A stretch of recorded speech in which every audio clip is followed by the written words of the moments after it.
At kaugnay po sa sitwasyon at pagpapaabot ng tulong sa mga apektadong residente ng ashfall mula sa Bulkang Mayon, makakapanayan po natin si Office of Civil Defense Region 5 Public Information Officer Gremiel Alexis Naz. Magandang umaga po sa inyo. Si Maris po ito, live po tayo sa unang balita.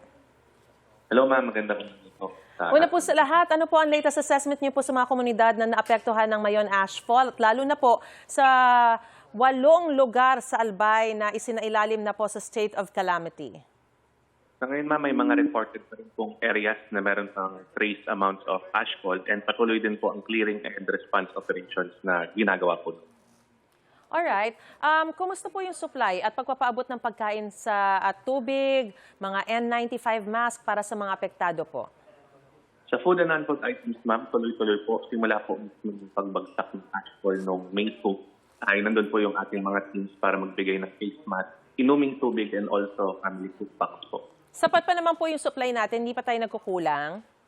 Sa ngayon ma'am, ay hindi naman po nagkukulang since yung pag-meeting po namin ng Sunday ay magre-resupply din naman po yung national government agency. Sakali pong palawigin ang danger zone ng Mayon oras na itaas ang alert level 4, handa po ba kayong umalalay sa mga residenteng kailangan pa pong ilikas at meron pa po silang mapupuntahan kung sakasakali? Yes po ma'am, definitely since meron po tayong action plan dito po sa Albay together with OCD and DILG until mag-alert level 5 if ever po umabot din po doon sa alert na yun. Pero sa ngayon, tuloy-tuloy po yung evacuation po na isinasagawa nyo. I understand medyo pinalalawig na yung permanent danger zone. Sa ngayon, ma'am, yung mga evacuation natin, ma'am, may existing pa rin po tayong evacuees na nasa 1,362 families. Pero sa mga data ng mga nakarang araw ay hindi naman po ito dumadagdag.